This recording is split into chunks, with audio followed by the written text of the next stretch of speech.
Schools में आपने किताब में फिजिक्स, केमिस्ट्री और मैथमेटिक्स पढ़ा होगा। स्कूल वाली फिजिक्स वही फिजिक्स होती है जो कि सबसे सिंपल प्रकार की होती है। एक बॉल को एक स्पेसिफिक एंगल से फेंकने पर ग्रेविटी का उस पे क्या असर होगा, क्या डायरेक्शन होगा, कितने टाइम में नीचे आएगा, ये तो पता किया जा सकता है कन्वेंशनल फिजिक्स के द्वारा।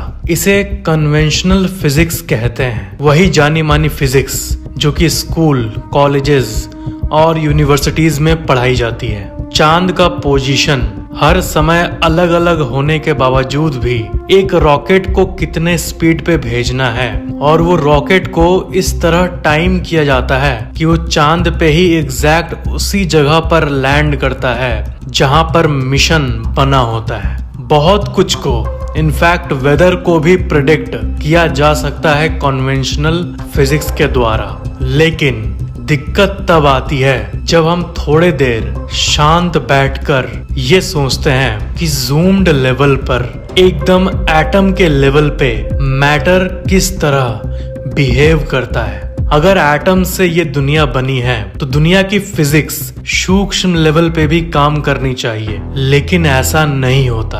क्वांटम फिजिक्स या क्वांटम मैकेनिक्स दोनों एक ही चीजें हैं। उसका मतलब सिंपली ये होता है, दुनिया में हर चीज को हम जब छोटे स्तर पर देखते हैं तो वो हमारे लिए सेंस नहीं बनाती। इस दुनिया में हर चीज अगर बेसिकली देखें तो एटम से बनी होती है। परमाणु, आप, मैं, आपका घर, आपका स्कूल बस, आपका टेबल, आपका मोबाइल, सब कुछ एसेंशियली एटम्स ही है जो कि एक स्पेसिफिक वाइब्रेशन पे डांस कर रहा है। वो एटम टेबल के फॉर्म में आपको दिख रहा है। जिन 3 पार्टिकल से एटम बना होता है, इलेक्ट्रॉन, प्रोटॉन और न्यूट्रॉन, ये तो सॉलिड होते हैं, फिजिकल होते हैं। बट दिक्कत ये है जो मैंने अभी लाइन कहा, फिजिकल होते हैं, यही असल में नहीं होता है। साइंटिस्ट्स जब एक्चुअल में स्टडी करते हैं इन पार्टिकल्स की, तब उन्हें ये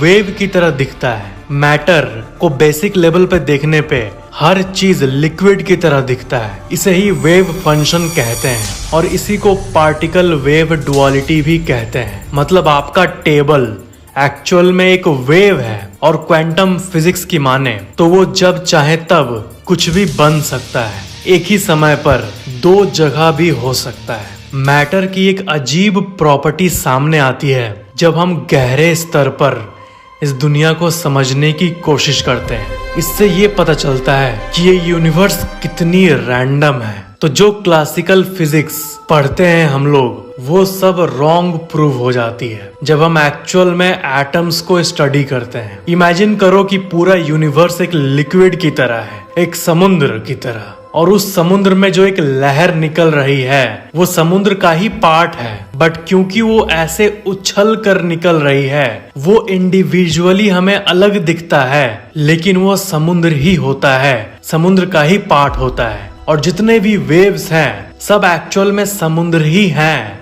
वेव के फॉर्म में उभर रहे हैं, जो कि अपने आप में इंडिविजुअल अलग है, लेकिन वो समुद्र से ही कनेक्टेड है। और डीप तरह से आप देखो तो आपको ये पता चलेगा कि वो समुद्र ही है जो कि वेव के फॉर्म में नजर आ रहा है, जो अपने आप में एक अलग एंटिटी बना रहा है, इंडिविजुअल एंटिटी, लेकिन वो बेसिकली समुद्र ही है। वैसे ये यूनिवर्स एक समुद्र की तरह है और आप, हम, गली में मौजूद एक कुत्ता, जंगल में मौजूद एक शेर, आपका जूता, आपका मोबाइल, आपके मामा, आपकी चाची, कोई बड़ा पॉलिटिशियन, एक कैदी जो जेल में है, एक अमीर इंसान जो कि एक शानदार कोठी में रह रहा है, एक गरीब इंसान जो कि सड़क पे भीख मांग रहा है। बेसिकली ये सब इस यूनिवर्स नामक समुद्र से ही निकले हैं, जो कि दिख रहे हैं अलग अलग, लेकिन इनका सोर्स एक ही है। इसलिए ये कहा जाता है कि हम सब एक हैं एक्चुअल में, और हम सब जुड़े हुए हैं। अब जो भी इंसान के बारे में सोचते हो वो आपसे एक्चुअली में बेसिक लेवल पर कनेक्टेड है, और आपके थॉट्स उस पर्सन को अफेक्ट करते हैं। जिस तरह वो लहर समुद्र से जुड़ा हुआ है और एक्चुअल में समुद्र ही लहर के फॉर्म में अपने आप को लाता है, उसी तरह ये यूनिवर्स अपने आप को इतना डाइवर्सिफाई किया हुआ है, लेकिन असल में ऑल इज वन। और यहीं पे बात आती है स्पिरिचुअलिटी और क्वांटम मैकेनिक्स की कोरिलेशन की। स्पिरिचुअलिटी मतलब आत्मा और बाकी चीजों की स्टडी, जिसको कि सूडो साइंस कहा जाता है। मतलब आत्मा होता है, इसका कोई मैथमेटिकल प्रूफ नहीं है, लेकिन जब कन्वेंशनल फिजिक्स के घमंड से आगे जाके क्वांटम मैकेनिक्स को वैज्ञानिक पढ़ते हैं, तब उन्हें ये पता चलता है कि आत्मा, परमात्मा, भूत, प्रेत, जितनी चीजों की बात की जाती है इस दुनिया में, सब असल है, रियल है। जिस वेव, जिस समुद्र की बात की गई है क्वांटम मैकेनिक्स में, उसे ही स्पिरिचुअलिटी में GOD,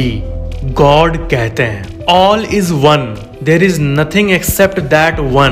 that one is also called God, Allah, भगवान, वाहेगुरु, जीसस, या फिर कोई भी नाम ले लो। इसलिए ये कहा जाता है कि भगवान हर जगह मौजूद है और आप और हम भगवान के ही पार्ट हैं। जिस तरह लहर समुद्र से ही उभर कर अपने आप को एक रूप देती है, लेकिन वो एसेंशियली समुद्री होती है लहर के फॉर्म में, वैसे हमारी ये दुनिया है। हमारे दुनिया के 0.0000001% लोगों को ये एक्सपीरियंस होता है जिसे इनलाइटनमेंट कहते हैं, जो कि बुद्ध भगवान को हुआ था और दुनिया में हजारों लोगों को ये हुआ है। और उस एक्सपीरियंस में लोग अपने ही विशाल रूप का अनुभव करते हैं कि एक्चुअल में हम इंडिविजुअल लहर हैं, अलग अलग इंसान हैं, बट एसेंशियली गॉड का ही एक रूप है।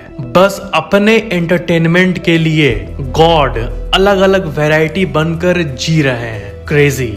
क्वांटम मैकेनिक्स में एक डबल स्लिट एक्सपेरिमेंट नामक एक एक्सपेरिमेंट है, जिसमें यह पता चलता है वैज्ञानिकों को कि इलेक्ट्रॉन वेव भी है और पार्टिकल भी है। सिंप्लीफाई करके बोलूं तो चेयर भी है, और जैसे कि मैंने कहा, वो चेयर के साथ साथ हर कुछ है, वो जो चाहे वो बन सकता है। और सबसे मेन बात ये पता चलती है इस एक्सपेरिमेंट से कि वो इलेक्ट्रॉन तभी बनता है जब उसका कोई ऑब्जर्वर होता है, जब हम उसे देख रहे होते हैं। तो इससे ये थ्योरी निकलती है कि जब आप किसी चीज को देख रहे होते हो तभी वो होती है। और संस्कृत का एक श्लोक है, यथा दृष्टि तथा सृष्टि, मतलब जिस तरह आप इस दुनिया को देखोगे वो वैसे ही बन जाएगी। एंड एक्चुअल में साइंटिफिकली ये बात क्वांटम मैकेनिक्स में पता चली है। जब आप देखते हो किसी चीज को, तब वो सॉलिड रूप में रहती है। इससे हमारी माइंड की शक्तियों के बारे में पता चलता है कि हमारी थॉट्स की ताकत कितनी है। डबल स्लिट एक्सपेरिमेंट साफ साफ ये बताती है कि इस दुनिया में एक्चुअल में कुछ भी एग्जिस्ट नहीं करता,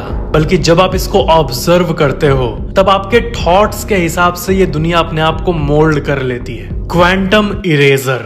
इस एक्सपेरिमेंट में ये पता चला कि फ्यूचर से एक इलेक्ट्रॉन दूसरे इलेक्ट्रॉन को कांटेक्ट कर सकता है। एंड इसका मतलब ये कि भविष्य पास्ट को अफेक्ट करता है, फ्यूचर पास्ट को चेंज कर सकता है। आप क्या करने वाले हो, इसका थॉट अगर आपके मन में अभी है तो इसका असर पास्ट में भी होता है।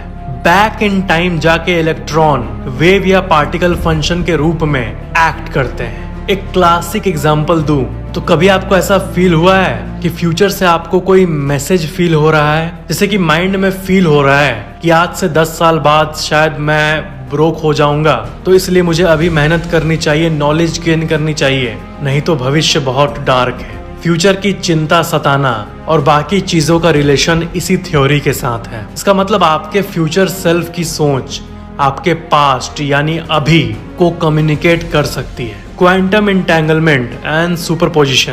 क्वांटम इंटेंगलमेंट एक्सपेरिमेंट ये शो करता है कि दो ऑब्जेक्ट्स जो कि एक्चुअल में कभी कनेक्ट हुए थे, कभी ना कभी मिले थे, वो जिंदगी भर के लिए समहाउ कनेक्टेड रहते हैं even after they are separated. यानी अलग होने के बावजूद भी, मतलब अलग रहने के बावजूद भी वो दोनों जिंदगी भर के लिए कनेक्टेड हो जाते हैं और एक का थॉट दूसरे के थॉट को इफेक्ट करता है। Quantum superposition. कृष्ण भगवान की कहानी में आपने इस कहानी को जरूर सुना होगा कि कृष्ण एक समय पे ही दो जगह साइमल्टेनियसली रहते थे।